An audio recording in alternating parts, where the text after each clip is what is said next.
खरं म्हणजे आज या ठिकाणी आल्यानंतर चाफळच्या प्रभू श्रीरामांना वंदन करतो आणि त्याच वेळी खऱ्या अर्थानं या महाराष्ट्राने ज्यांना लोकनेते हा बहुमान दिला असे लोकनेते बाळासाहेब देसाई यांना विनम्र अभिवादन करतो।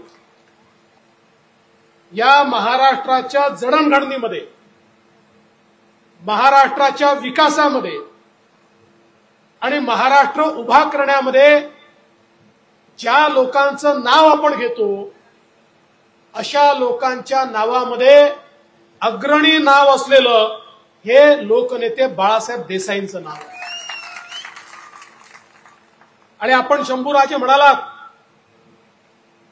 की त्यांना पद्म पुरस्कार मिळाला पाहिजे। निश्चित मी तुम्हाला सांगतो, मी स्वतः त्या संदर्भात केंद्र सरकारकडे मागणी करेन आणि विनंती करेन। या संपूर्ण डोंगराळ भागामध्ये, कडाकपाऱ्यांमध्ये या सगळ्या भागाच्या विकासाचा विचार हा त्या काळामध्ये त्यांनी केला आणि म्हणूनच आज 4 पिढ्या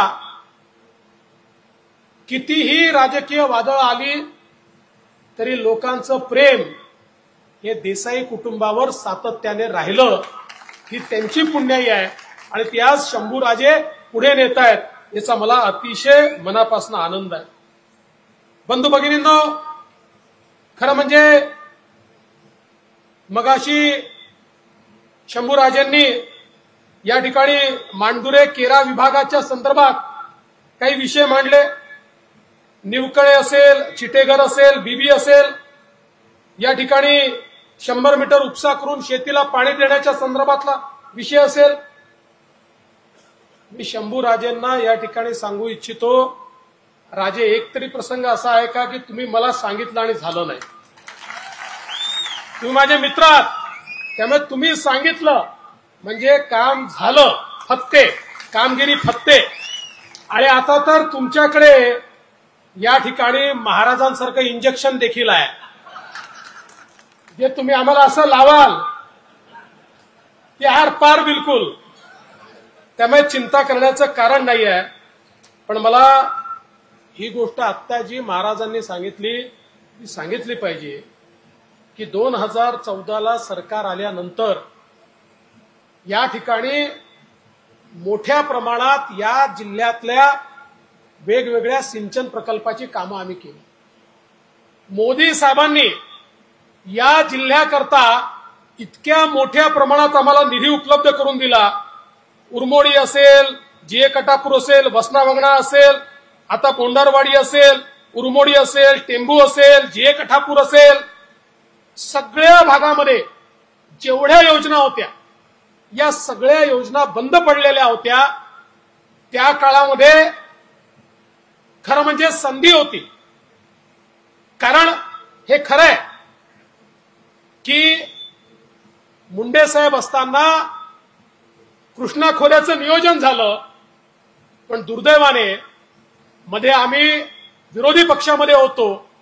मला आठवतं शंभूराजे आम्ही किती संघर्ष करायचो, पण कुठेतरी लोकांना गृहीत धरलं जायचं आणि यांचं काम केलं तरी आपले, नाही केलं तरी आपले। आणि अनेक वेळा तर आम्हाला अशी देखील परिस्थिती पाहायला मिळाली की राज्यकर्त्यांची मानसिकता होती, अरे सगळं करून टाकलं तर आपल्या मागे येणार कोण? आणि म्हणून हे सगळे सिंचन प्रकल्प रखडलेले होते। मोदीजी आल्यानंतर आणि राज्यात आपलं सरकार आल्यानंतर या सगळ्या सिंचन प्रकल्पाला भरघोस निधी आपण त्या ठिकाणी दिला आणि आज एक एक प्रकल्प पूर्णत्वाला जातो आहे।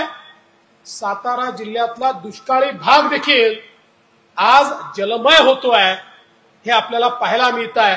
आणि मी तुम्हाला विश्वासानं सांगतो, शंभूराजेंनी जी कामं हातामध्ये घेतली आहेत ती कामं पूर्ण करण्याकरता शिंदे साहेब आणि मी वचनबद्ध आहोत, हे तुम्हाला सांगण्याकरता या ठिकाणी आलो आहे।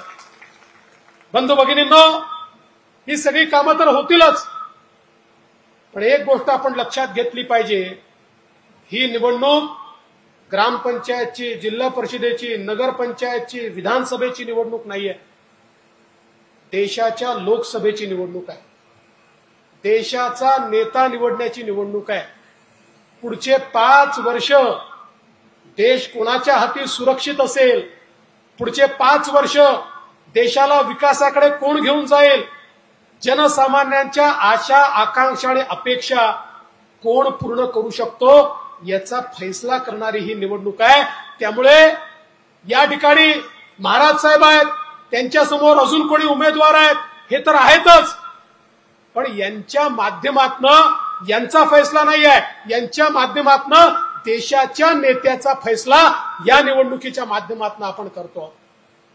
आज आपण पाहू शकतो 2च पर्याय आपल्याला दिसतात, 2 भाग झाले आहेत देशामध्ये, 2 वेगवेगळे ध्रुव तयार झाले आहेत.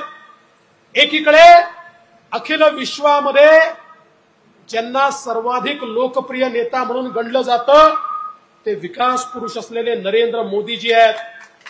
आणि मोदीजींच्या समवेत आपल्या शिंदे साहेबांची शिवसेना आहे, अजितदादांची राष्ट्रवादी आहे, मनसे आहे, रिपाई आहे, पिरिपा आहे, दलित सेना आहे, रासपा आहे, जनसुराज्य आहे, आमचे सक्ते साहेब त्यांची पार्टी या ठिकाणी आहे. वेगवेगळ्या प्रकारच्या सगळ्या संघटना मिळून एक महायुती आपण तयार केली आहे आणि त्या महायुतीचे महानायक हे नरेंद्र मोदीजी आहेत. आणि दुसरीकडे कोण आहे? राहुल गांधीजी आहेत. आणि राहुल गांधीजींसोबत 24 पक्षांची खिचडी आहे. त्या खिचडीची अवस्था काय आहे? कोणी कोणाला नेता म्हणायलाच तयार नाही आहे. आज आपण जर बघितलं, आपली विकासाची ट्रेन आहे, या विकासाच्या ट्रेनचं इंजिन हे मोदी साहेब आहेत. याला वेगवेगळ्या पक्षांचे डबे लागले आहेत आणि या डब्यांमध्ये दीन, दलित, गोर, गरीब, आदिवासी, शेतकरी, शेतमजूर, महिला, अल्पसंख्याक, भटके, विमुक्त, ओबीसी सर्व समाजाच्या लोकांना आपल्या या ट्रेनमध्ये बसायची जागा आहे. पण दुसरीकडे काय अवस्था आहे? दुसरीकडे डब्बेच नाहीये, सगळे इंजिनच आहे. म्हणजे तिकडे बघा, राहुल गांधी म्हणतात मी इंजिन आहे, उद्धव ठाकरे म्हणतात मी इंजिन आहे, शरद पवार म्हणतात मी इंजिन आहे, ममता बॅनर्जी म्हणते मी इंजिन आहे, लालू प्रसादांचा पोरगा म्हणतो मी इंजिन आहे, मुलायम सिंगांचा पोरगा म्हणतो मी इंजिन आहे, स्टॅलिन म्हणतो मी इंजिन आहे. त्या ठिकाणी डब्बे नाहीच आहे, सगळे इंजिन आहेत. आणि इंजिन मध्ये बसण्याची जागा कोणाकरता असते? सर्वसामान्य माणसाकरता नसते. इंजिन मध्ये बसायची जागा ड्रायव्हर करता असते. राहुल गांधींच्या इंजिन मध्ये फक्त सोनियाजी आणि प्रियंकाजी बसू शकतात, तुमच्याकरता जागा नाही आहे. पवार साहेबांच्या इंजिन मध्ये फक्त सुप्रियाताई सुळेंकरता जागा आहे आणि उद्धव ठाकरेंच्या इंजिन मध्ये फक्त आदित्य ठाकरेंकरता जागा आहे, तुमच्याकरता जागा नाही आहे बंधू भगिनींनो. आणि यांच्या इंजिनची खासियत काय आहे? यांचं इंजिन एक जण दिल्लीकडे ओढते, दुसरं बारामतीकडे ओढते, तिसरं मुंबईकडे ओढते, चौथं कोल्हापूरकडे ओढते. यांचं इंजिन हलतही नाही, डुलतही नाही, चालतही नाही, बंद पडलेलं, ठप्प पडलेलं यांचं इंजिन आहे. पण ज्या क्षणी महाराज साहेबांच्या कमळाची बटन तुम्ही दाबाल त्या क्षणी सातारा मतदारसंघाची बोगी थेट मोदीजींच्या इंजिनला लागेल आणि मग सातारा मतदारसंघाला कोणीच या ठिकाणी थांबवू शकणार नाही. बंधू भगिनींनो, तुम्ही बघा 10 वर्षामध्ये मोदीजींनी या देशामध्ये काय केलंय. एक सायलेंट रेव्होल्युशन आहे, एक क्रांती जिचा आवाज कोणाला समजला नाही अशी क्रांती ही 10 वर्षात या देशात झाली. आणि हे मी म्हणत नाही, जगातले अर्थतज्ञ म्हणतात की 10 वर्षात क्रांती करणारं हे मोदी मॉडेल नेमकं काय आहे. देशामध्ये 10 वर्षामध्ये 25 कोटी लोक गरिबी रेषेच्या बाहेर आली. देशामध्ये 10 वर्षात 20 कोटी लोक जे कच्च्या घरात राहायचे, झोपडीत राहायचे, त्यांना पक्क घर मिळालं. देशामध्ये 10 वर्षामध्ये 50 कोटी महिलांना त्या ठिकाणी त्यांच्या घरामध्ये गॅसचं सिलेंडर मिळालं. देशामध्ये 55 कोटी घरांमध्ये शौचालय मिळालं. 60 कोटी लोक असे होते की ज्यांच्या घरी माता भगिनी 70 वर्षाच्या स्वातंत्र्यानंतर हंडा घेऊन पाणी भरण्याकरता नदीवर किंवा त्या ठिकाणी तलावावर जायच्या. त्या 60 कोटी लोकांच्या घरी शुद्ध जल हे नळाच्या माध्यमातून मोदीजींनी त्या ठिकाणी पोहोचवलं आणि 80 कोटी लोक असे आहेत. या 80 कोटींमध्ये 7 कोटी आपल्या महाराष्ट्रातले देखील आहेत. 80 कोटी लोक अशी आहेत की 2020 सालापासून मोदीजींनी ज्यांना मोफत रेशन दिलं आणि पुढचे 5 वर्ष त्यांना मोफत रेशन हे मोदीजींच्या माध्यमातून मिळणार आहे. आज आपण पाहू शकतो या ठिकाणी 60 कोटीच्या वर अशी तरुणाई आहे की ज्या तरुणाईला मोदीजींनी मुद्रा योजनेमध्ये लोन दिलं. 10 लाखापर्यंतचं लोन बिना तारण आणि बिना गॅरेंटरचं. जसं लोन आमच्या अण्णासाहेब पाटील विकास महामंडळामध्ये या ठिकाणी त्यांचे सुपुत्र आपल्याला मिळवून देतात, तसं देशभरामध्ये बिना गॅरेंटरचं आणि बिना तारणाचं लोन हे 61 कोटी लोकांना मोदीजींनी या ठिकाणी मिळवून दिलं. आणि यामध्ये 30 कोटी आमच्या महिला आणि मुली आहेत की ज्यांना मोदीजींनी पायावर उभं केलंय. आज ते आपला व्यवसाय करतात. आणि आता तर मोदीजींनी सांगितलं 10 नाही 20 लाखापर्यंत आता कुठलंही तारण न घेता या ठिकाणी कर्ज दिलं जाईल, हे मोदीजींनी या ठिकाणी सांगितलेलं आहे. आणि बंधू भगिनींनो, देशामध्ये 80 लाख बचत गट मोदीजींनी तयार केले. 8 लाख कोटी रुपये त्याला दिले आणि यातनं 10 कोटी महिलांना आपल्या पायावर उभं केलं. 3 कोटी महिलांना आता लखपती दिदी बनवतात. 1 कोटी बनल्यात आणि येत्या काळामध्ये 10 कोटी महिला या लखपती दिदी या ठिकाणी होणार आहेत. कारण मोदीजी म्हणतात की एक पुरुष पायावर उभा राहिला तर केवळ पुरुष पायावर उभा राहतो, पण एक महिला पायावर उभी राहिली तर संपूर्ण परिवार पायावर उभा राहतो.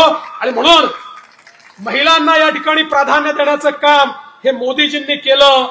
आणि माझ्या माता भगिनींना सांगू इच्छितो, आमच्या मंचावर महिला काही फार दिसत नाहीये, पण आमचं फार काळ चालणार नाहीये. आता मोदीजींनी व्यवस्था केली आहे. 2026 नंतर अर्धा मंच आम्हाला महिलांना द्यावा लागेल, कारण 2026 नंतर विधानसभेतही 33% आमदार महिला असणार आहेत आणि लोकसभेत 33% खासदार. मोदीजींनी महिलांना आता त्या ठिकाणी प्राधान्य दिलेलं आहे. त्यामुळे मोठ्या प्रमाणात महिलांचा विचार केला. आज मला सांगा, गाव गाड्याचं अर्थकारण चालवणारा 12 बलुतेदार पारंपरिक व्यवसायी याचा विचार देशामध्ये कोणी केला होता? कुठल्या पंतप्रधानांनी केला होता? पहिल्यांदा मोदीजींनी 12 बलुतेदारांचा विचार केला, पारंपरिक व्यावसायिकांचा विचार केला. 12,000 कोटी रुपये हे त्यांच्याकरता दिले. त्यांचा पारंपरिक व्यवसाय आधुनिक करण्याकरता, त्यांना वित्तीय सहायता देण्याकरता, त्यांच्या मुलांकडे आधुनिक पद्धतीनं तो गेला पाहिजे. आणि तो केवळ गावापुरतं मर्यादित नाही, तो केवळ लोकल नाही, तर तो ग्लोबल झाला पाहिजे. याकरता 12,000 कोटी रुपये मोदीजींनी दिले. आणि आमच्या आदिवासी समाजाकरता 23,000 कोटी रुपये मोदीजींनी दिले. आमच्या अनुसूचित जातीच्या तरुणाईकरता, त्यांना व्यावसायिक बनवण्याकरता मोदीजींनी बँकांना सांगितलं, प्रत्येक बँकेच्या प्रत्येक ब्रँचला आदिवासी तरुणांना व्यवसाय करता लोन द्यावंच लागेल आणि नाही दिलं तर बँकेचा लायसन्स कॅन्सल होईल. आज देशभरामध्ये लाखो आमचे दलित तरुण हे पायावर उभे आहेत, ते उद्योजक झालेत, कारण मोदीजींनी स्टँडअप सारखी योजना आणली. बंधू भगिनींनो, समाजातल्या प्रत्येक व्यक्तीला त्या ठिकाणी आपल्या पायावर उभं करण्याचं काम मोदीजींनी केलं. आज आमचा शेतकरी असेल, एकीकडे शेतकऱ्याच्या शेतीला पाणी मिळालं पाहिजे म्हणून सिंचनाकरता लाखो कोटी रुपये महाराष्ट्राला आणि देशाला दिले. आज मोठ्या प्रमाणात सिंचनाच्या योजना पूर्ण होत आहेत आणि त्याच वेळी आमच्या शेतकऱ्यांना त्या ठिकाणी किसान सन्मान योजनेतनं 12,000 रुपये असतील, नॅनो युरिया सारखी योजना असेल, त्या ठिकाणी शेतमालावर प्रक्रिया करणारे उद्योग असतील, त्या ठिकाणी मोठ्या प्रमाणात गोडाऊनची योजना असेल, आमच्या प्राथमिक सोसायट्यांना मजबूत करण्याची योजना असेल, अशा वेगवेगळ्या योजनांच्या माध्यमातून शेतकऱ्यांना मदत करण्याचा प्रयत्न केला. आणि सगळ्यात महत्वाचं, मोदीजी जेव्हा प्रधानमंत्री झाले तर अनेक लोकांनी सांगितलं यांना ऊसातलं काय कळतं, यांना साखर कारखानदारीतलं काय कळतं. पण आज तेच लोक म्हणतात साखर कारखानदारी करता आणि ऊसाचा शेतकऱ्याकरता सर्वात जास्त या देशामध्ये कोणी केलं असेल तर ते मोदीजींनी या ठिकाणी केलं. बंधू भगिनींनो, 340 रुपयांनी FRP वाढवली, त्यासोबत मिनिमम प्राइस साखरेची त्या ठिकाणी नियोजित केली. ती प्राइस नियोजित झाल्यामुळे कारखान्यांना शेतकऱ्यांना पैसा देता आला. त्या ठिकाणी मोठ्या प्रमाणात कारखान्यांना मदत केली. इथेनॉलची पॉलिसी आणली आणि त्यातनं शेतकऱ्याला जास्तीत जास्त पैसा मिळेल हा प्रयत्न मोदीजींनी केला. आणि एवढंच नाही, वर्षानुवर्ष आमच्या साखर कारखानदारांच्या डोक्यावर आणि पर्यायानं शेतकऱ्याच्या डोक्यावर इन्कम टॅक्सची तलवार होती. 10,000 कोटी रुपयाचा इन्कम टॅक्स एकट्या महाराष्ट्रामध्ये या ठिकाणी मागच्या काळामध्ये थकीत होता. मनमोहन सिंग साहेबांचं सरकार होतं. शरद पवारांच्या नेतृत्वात शिष्टमंडळ जायचं, 4-5 वेळा गेलं, सांगायचं अहो शेतकऱ्यावर इन्कम टॅक्स बसतोय, तो इन्कम टॅक्स रद्द करा. हो म्हणायचे, पण इन्कम टॅक्स रद्द केला नाही. लोक कोर्टात गेले, कोर्टात हरले, हायकोर्टात हरले, सुप्रीम कोर्टात हरले. अशी अवस्था होती. कारखान्यांना सांगण्यात आलं आता शेतकऱ्यांना जे पैसे दिलेत त्यातनं वसुली करा आणि इन्कम टॅक्स भरा. मोदीजींचं सरकार आलं, आम्ही मोदीजींकडे गेलो, त्यांना सांगितलं हा केवळ कारखान्यावर इन्कम टॅक्स नाही आहे, हा सामान्य शेतकऱ्यावर इन्कम टॅक्स आहे, हा तुम्ही रद्द केला पाहिजे. या देशात जे घडलं नाही ते मोदीजींनी करून दाखवलं आणि मागच्या तारखेपासनं 10,000 कोटी रुपयाचा इन्कम टॅक्स शेतकऱ्यावरचा रद्द करण्याचं काम हे मोदीजींनी केलं. आज आमची ऊस कारखानदारी आणि ऊसाचा शेतकरी जिवंत आहे, तो मोदीजींमुळे जिवंत आहे. आणि म्हणून बंधू भगिनींनो, ही देशाची लढाई आहे, देशाच्या नेतृत्वाची लढाई आहे. ही काही गल्लीची नाही, ही दिल्लीची लढाई आहे. या ठिकाणी मोदीजींसारखं सक्षम नेतृत्व आज आपण पाहू शकतो. कोविडच्या काळामध्ये मी तुम्हाला आठवण करून देतो, तो काळ कसा होता. आपल्या नातेवाईकाकडे जाण्याची देखील चोरी होती. लोक कोणाच्या मौत मिट्टीला देखील जात नव्हते. जगाच्या पाठीवर लोक म्हणायचे 140 कोटीचा भारत आता कोणी वाचवू शकत नाही. 40-50 कोटी लोक तरी मरतील. अरे किड्या मुंग्यासारखे लोक मरत होते. जगामध्ये केवळ 4 देशांना कोविडची लस बनवता आली होती. ते देश वाट पाहत होते कधी भिकाऱ्यासारखा भारत येईल, आम्हाला लसी मागेल, मग थोड्याशा लसी त्यांना देऊ, त्यांच्यावर उपकार करू आणि त्या ठिकाणी पैसा कमवू. पण आपल्या देशातल्या आपल्या पंतप्रधानांना मोदीजींना माहिती होतं या देशांच्या भरोशावर बसलो तर मागच्या काळामध्ये महामारी आल्यानंतर 30-30 वर्ष यांनी भारताला लस मिळू दिली नाही. हे भारताला तरसवतील. माझ्या भारतीयांना त्या ठिकाणी मरावं लागेल. मोदीजींनी देशातले शास्त्रज्ञ जमा केले, त्यांना पैसे दिले, त्यांना रिसोर्सेस दिले, त्यांना रॉ मटेरियल दिलं आणि जगामध्ये 5वा देश भारत तयार झाला की ज्या देशाने स्वतःची कोविडची लस तयार केली आणि 140 कोटी भारतीयांना विनामूल्य ही लस 2 वेळा टोचली. आज आपण सगळे या ठिकाणी जीवित आहोत कारण ही लस आपल्याला मिळाली. ही जर मिळाली नसते तर काय अवस्था असती. आणि म्हणून बंधू भगिनींनो, देशाचा नेता जेव्हा मजबूत असतो तेव्हाच देश विकासाकडे चालतो. आताच महाराज साहेब सांगत होते इतके रस्ते झाले, धरणं झाली, हायवे झाले, हे का होऊ शकलं. मोदीजींनी देशातला भ्रष्टाचार जो आहे तो या ठिकाणी बंद केला. त्यामुळे देशाच्या तिजोरीत पैसे आले. तुम्ही विचार करा, मनमोहन सिंगजींच्या काळामध्ये रस्ते असतील, रेल्वे असेल, सिंचनाचे प्रोजेक्ट असतील, इलेक्ट्रिसिटीचे प्रोजेक्ट असतील, पुलं असतील, एअरपोर्ट असतील, या सगळ्या गोष्टींवर वर्षाला 1 लाख कोटी खर्च व्हायचा. मोदीजींच्या काळात वर्षाला 13 लाख कोटी खर्च होतात. म्हणजे 13 पट जास्त पैसे. हे काही झाडाला लागले होते का. हे पैसे तुमचेच पैसे जे भ्रष्टाचारामध्ये त्या ठिकाणी वेगवेगळ्या घोटाळ्यांमध्ये जायचे ते पैसे देशाच्या तिजोरीत आणले आणि आज तुमच्याकरता ते पैसे खर्च होत आहेत. आणि महाराज साहेब चिंता करू नका, तुम्ही या ठिकाणी कोकणाला जोडणाऱ्या रेल्वे मार्गाची मागणी केली आहे. ही मागणी 100% पूर्ण होईल. 100%. काही काळजी करण्याचं कारण नाही आहे. ही मागणी आधीच पूर्ण झाली असती, आम्ही मान्यताही दिली होती. शंभूराजेंना माहिती आहे मध्ये 2.5 वर्ष सरकार होतं, त्या सरकारमध्ये माननीय पवार साहेबांनी आणि उद्धव ठाकरेंनी हा निर्णय घेतला की आम्ही राज्याचा हिस्सा भरणार नाही. आम्ही राज्याचा हिस्सा भरणार नाही. सगळे रेल्वेचे प्रकल्प बंद पडले. आम्ही आलो आणि एकनाथराव शिंदेच्या नेतृत्वात पहिला निर्णय केला राज्याचा हिस्सा भरू. सगळीकडे राज्याचा हिस्सा भरला, सगळे रेल्वे प्रकल्प सुरू झाले. त्यामुळे हा प्रकल्प देखील या ठिकाणी आम्ही निश्चितपणे पूर्ण करून दाखवू. कारण आज देशामध्ये इन्फ्रास्ट्रक्चरचं काम चाललंय. बंधू भगिनींनो, देशाचा नेता देश सुरक्षित ठेवू शकतो का, हा देखील एक महत्वाचा विषय आहे. आपण पाहिलं काँग्रेसचं सरकार ज्या काळामध्ये मुंबईमध्ये पुण्यामध्ये रोज बॉम्बस्फोट व्हायचे, त्या ठिकाणी बॉम्बस्फोट झाल्यानंतर आमच्या देशाचे प्रधानमंत्री हे पाकिस्तानच्या विरुद्ध त्या ठिकाणी केवळ निषेध व्यक्त करायचे. फारच झालं तर अमेरिकेकडे जायचे, अमेरिकेत जाऊन सांगायचे बघा बघा तो पाकिस्तान आमच्यावर हल्ला करतो, तुम्ही त्याला रागवा. रागवा म्हणेपर्यंत दुसरा हल्ला व्हायचा. मोदीजी प्रधानमंत्री झाले, त्यांनी हल्ला करण्याचा प्रयत्न केला.